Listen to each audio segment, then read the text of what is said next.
pelita bagi kakiku, terang bagi jalanku. Firman-Mu pelita bagi kakiku, terang bagi jalanku. Waktu ku bimbang dan hilang jalanku, tetaplah Kau di sisiku. Dan takkan ku takut asal Kau di dekatku, besertaku selamanya.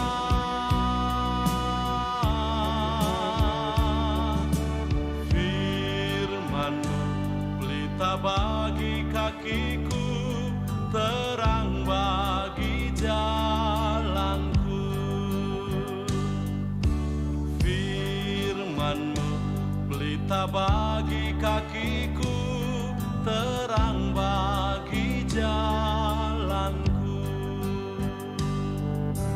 Waktu ku bimbang dan hilang jalanku, tetaplah Kau di sisiku.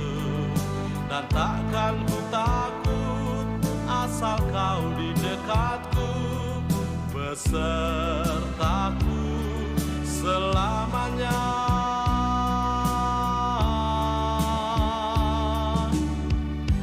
Shalom dan selamat pagi Bapak Ibu, Saudara-saudari dimanapun berada.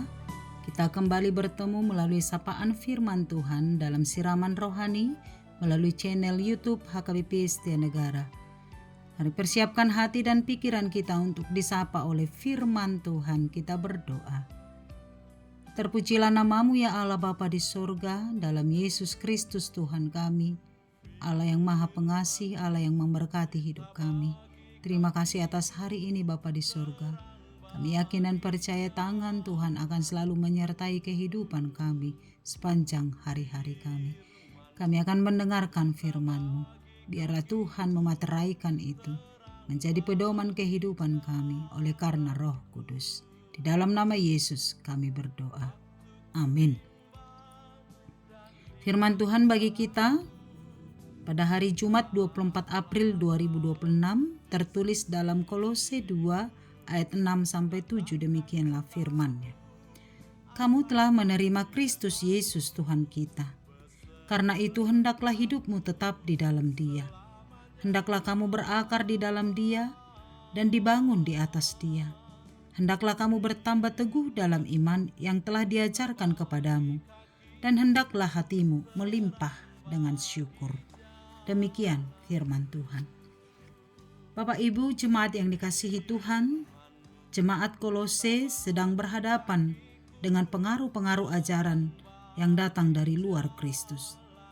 Ajaran itu telah membuat warga jemaat Kolose terombang-ambing dan tawar imannya terhadap Kristus. Ajaran-ajaran sesat yang menyesatkan jemaat Kolose yaitu tentang ajaran keselamatan dalam diri Yesus Kristus. Mereka mengajarkan bahwa ada keselamatan di luar Kristus, yaitu melalui perbuatan baik dan ketaatan kepada hukum Taurat. Ajaran ini membuat banyak orang goyah dan kembali kepada ajaran agama yang dianutnya sebelum menjadi pengikut Kristus. Untuk itulah Paulus menulis surat ini dengan tegas dan jelas bahwa jemaat itu telah menerima Kristus Yesus sebagai Tuhan kita dan telah mengimani bahwa hanya di dalam Yesuslah kita memperoleh keselamatan. Karena itu Paulus menekankan, hendaklah iman itu tetap teguh, tidak pura-pura, tetapi dipusatkan dan berfokus kepada Kristus. Bahwa Kristus adalah benar-benar diam di dalam hati dan hidup kita sebagai orang-orang yang percaya, supaya tidak mudah goyah oleh ajaran-ajaran yang menyesatkan, tetapi teguh berdiri dan kokoh di dalam akar iman kita kepada Yesus Kristus. Untuk menjelaskan hal itu, Paulus mengangkat dua gambaran kehidupan iman orang percaya, dan dengan gambaran ini kita tetap kokoh berdiri, bertahan, berbuah, bertumbuh seturut dengan kehendak Allah. Gambaran yang pertama adalah Paulus menggambarkan hidup orang percaya seumpama pohon. Pohon memiliki unsur-unsur penting agar tetap bertahan hidup, bertumbuh, dan sampai pada tahap berbuah lebat. Sebagaimana pohon harus tetap tinggal di dalam tanah tempatnya hidup dan mendapat zat-zat makanan dari akar serta menjadi kuat dan bertumbuh adalah karena topangan akar. Akar akan berjuang sekuat tenaga di tanah untuk mencari asupan makanan buat pertumbuhan pohon. Akar yang kuat dan baik pasti akan mendukung pertumbuhan sebuah pohon. Batangnya akan bertumbuh sehat, rantingnya akan banyak, daunnya akan lebat dan hijau, dan akhirnya akan menghasilkan buah setiap musimnya. Demikianlah kehidupan orang percaya. Akar iman kita adalah Kristus. Selama akar iman kita selalu tertancap di dalam Kristus, maka kita akan mampu mengalami pertumbuhan iman yang baik, pertumbuhan iman yang kokoh, mampu bertahan dalam badai apapun, dan akan menghasilkan buah yang baik. Yang kedua, Paulus menggambarkan bahwa perjalanan kehidupan orang percaya diumpamakan dengan bangunan. Kita tahu kekokohan sebuah bangunan adalah dari dasar atau fondasinya. Kita seumpama bangunan Tuhan di bumi ini yang dibangun di atas dasar atau fondasi hidup kita, yaitu hanyalah satu fondasi, yaitu Tuhan di dalam Yesus Kristus. Sebuah bangunan akan dapat berdiri kokoh menghadapi badai apapun, baik hujan, petir, angin puting beliung, banjir, dan lain-lainnya, jika fondasinya kokoh. Demikianlah kehidupan kita sebagai bangunan Kristus. Kita dibangun di atas dasar satu dasar, yaitu Kristus Tuhan kita, yang menjadi fondasi kehidupan kita. Maka kita akan selalu bertahan, melewati badai apapun, baik hujan, gempa, banjir, badai apapun. Sebab Kristuslah landasan hidup kita. Karena itu saudara-saudariku, jika kita hidup di dalam Kristus, beriman di dalam Kristus, bukan sekedar tempelan atau hiasan yang memperindah hidup kita, tetapi Kristus adalah sumber kehidupan kita. Kristus adalah landasan kehidupan kita, dan Kristus adalah penopang kehidupan kita. Tuhan menginginkan kita untuk tetap kokoh berdiri, bertumbuh dan berbuah, sehingga kokoh berdiri dalam situasi apapun, karena Kristus adalah fondasi kehidupan kita. Yang kedua, Tuhan menginginkan kita melimpah dalam rasa syukur.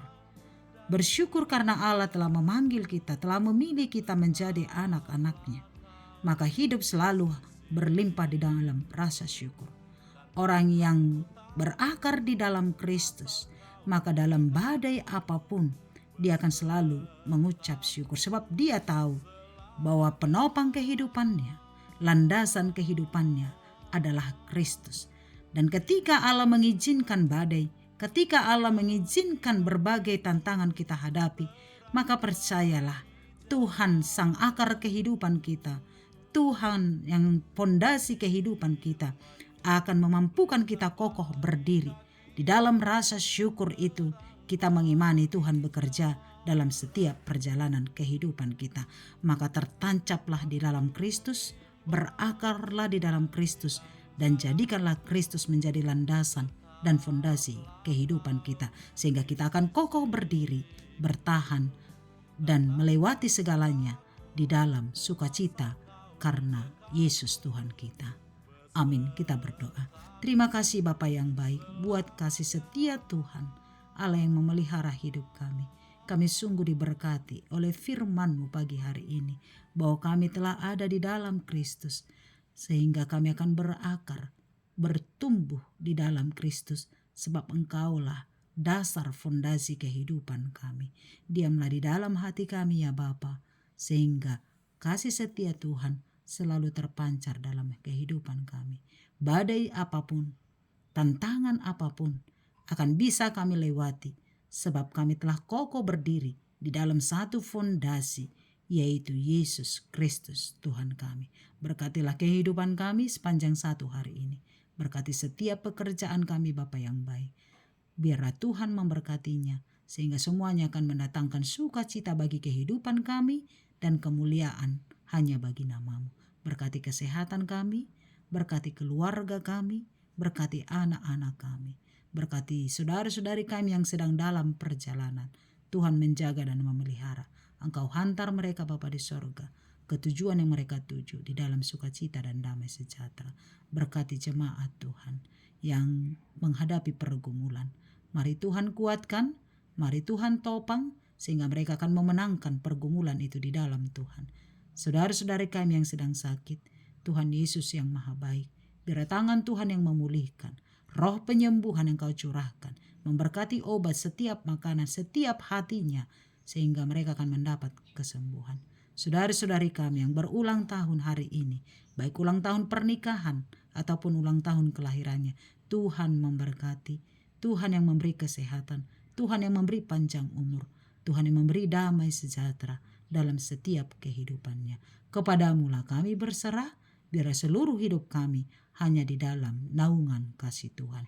Ampuni kami dari dosa kami dalam nama Yesus. Kami berdoa dan mengucap syukur.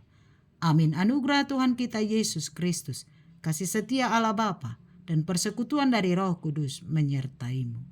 Amin. Selamat pagi, selamat beraktivitas. Tuhan memberkati. Shalom. Jalanku,